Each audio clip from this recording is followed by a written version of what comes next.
Let's go through one of those charts that I think are extremely important that you've seen all quarter. This is the forward P re-rating map by sector, showing how valuation across the S&P 500 have shifted from October 29th to November 20th. So what has happened? It shows that which part of the market investors are fleeing and which part they're still willing to reward, and which sectors are quietly turning into valuation traps or opportunities.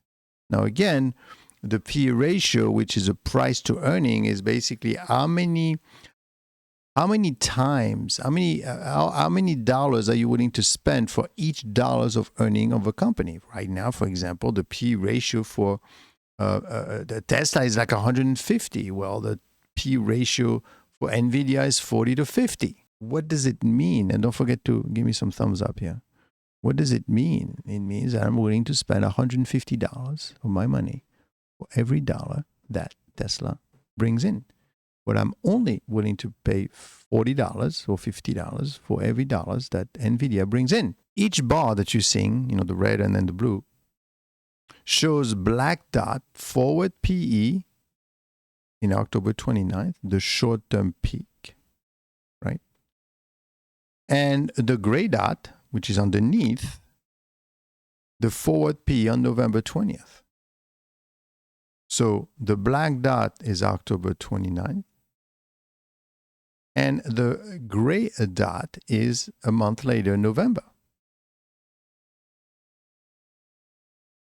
The red zone, it means that the sector has been re-rated lower by the market.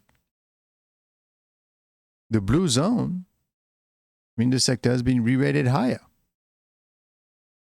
meaning that the gray dot is above the black dot, meaning that I am now pricing the P ratio higher. I know it's a little bit complicated, but you have to bear with me here. So basically, if it's blue, that means the gray dot is above the black dot. And the gray dot is basically the forward P, how many times I'm willing to pay per earnings on November 20th.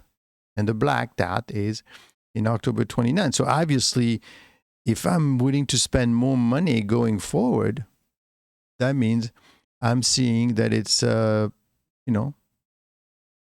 more. So in simple terms, the red investors are demanding cheaper valuations. They don't think that I don't want to spend that many times for each dollars of earnings. And if it's blue, investors are willing to pay up. This is the purest real-time sentiment indicator because valuation re-rating happens before earnings and before price decline accelerates. So it's another way for me to help my subscribers and my Patreon members. Now, let's begin with the most dramatic story, obviously, right? Tech, all the way to the left. So tech valuation. Tech saw the largest re-rating lower of any sector. Forward P dropped from 31 to 27. Again, in 1 month, October to November. This is a massive compression, meaning I'm not willing to spend a lot for each dollars of earning. Even if your earnings are going up, I'm willing to spend less. I'll give you $31, I'm giving you $27. This basically tells us three things. It's telling us that investors no longer want to pay peak AI premiums. We've been in a 1.5 year long regime where everything with AI exposure commanded whatever multiple it wanted. The era is now being challenged. 2, growth expectations are being re-anchored. Earnings may still grow, but investors are pricing in slower growth in cloud, capex digestion cycles, and margins normalization. 3, leadership fragility is emerging. For 2 years, markets believed tech was bulletproof. Tech can still bleed multiple points when sentiment cools. This is a high valuation sector, but the direction of change is a story. Now let's look at the second one. Now, obviously, as you could see with discretionary, they don't pay $31 for each dollars of earning, they'll pay up to 26.9. But still, that also fell. This aligns almost perfectly with weakening consumer confidence indicators, credit card delinquencies, slowing unit volumes, and margin pressure. Investors are basically saying, we still like the sector, but not at those frosty multiples. Now, industrials, same thing. We dropped from 24.4 to 22.9. This is interesting because industrials have been viewed as a quality, safe kind of haven, benefiting from reshoring trends, global capex cycles, and infrastructure spending. But even here, investors ease up the throttle. So we're saying kind of across the board situation, right, where we are basically kind of not wanting to spend much money on these stocks anymore in terms of valuation. The market is lowering expectation on cyclical growth, not just consumer sensitivity. Industrial meaning cyclical growth, we're talking about, car companies, big ticket items that go up and down with the economy. Let's take a look at communication services.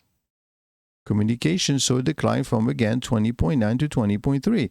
This is one of the smallest re-ratings lower in the entire chart. Why? Because the sector is bifurcated. Communication services, you got mega platform like Google and Meta has become cash flow machines with improving margins, while telecom operators continue to struggle, but their weight is smaller. This sector is acting like a quasi-growth, quasi-value. Investors seem comfortable holding it without demanding its deep discount. It's very mild. And then, of course, you've got materials, utilities, financials, materials fell from 18.8 to 18.3, a subtle move, but consistent with falling commodity prices, lower PMI readings, and a market anticipating slower construction demand. Investors still like the balance sheet. They just don't want to overpay. Then you've got utilities, 18.9 to 18.2. Again, we are paying less on all these things, not as much as tech at 31, but still, utilities had a monster run in 2024, 2025 because investors thought they were the new defensive AI infrastructure play thanks to data center power demand. The data centers, but rising rates and regulatory pushback slowed the momentum. Financials, what's going on with financial? Well, the forward P went from 16 to 15.7. Small decline. Why? You're benefiting from stable deposit bases, improving credit conditions, and normalizing rate spreads, but concerns linger about commercial real estate exposure, consumer credit contraction. Investors trim valuation, but they didn't abandon the sector. And then finally, energy, kind of flat. This is actually bullish, right? Because despite volatility in crude prices and geopolitical noise and OPEC uncertainty, valuation in energy are already so compressed that the market has almost no room to re-rate them lower. Energy is quite stabilizing and may be poised for expansion if demand rises in 2026. Anyway, so the only reductions that are positives are the staples and healthcare. Consumer staples, what people want.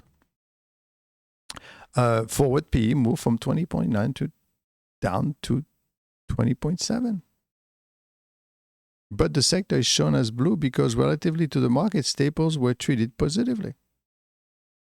This tells us that investors are rotating towards quality income, cash flow consistency, and defensive earnings, kind of in line with what we're seeing in the other charts. That's saying, maybe we might be overextended here. Maybe we should kind of take it easy. Even a tiny re-rating upward means investors choose staples while selling down almost everything else. Healthcare, the big winner. Forward P rose from 17.5 to 18.2. This is a strongly positive signal of the entire chart. That's a little bit worrying because that means that We're not willing to pay as much as before. Healthcare is being rewarded because 1, pricing power is stable. 2, demand is non-cyclical. 3, innovation pipelines are strong. 4, GLP-1 cost pressures have eased. 5, biotech sentiment is recovering and managed care is stabilizing. This shift suggests a rotation into sectors with stable margins, long-term demand, and less exposure to rate volatility. That might be your canary in a coal mine. The macro implications. So what does this all mean? Right? Do you need to worry about this? Well, let me tell you.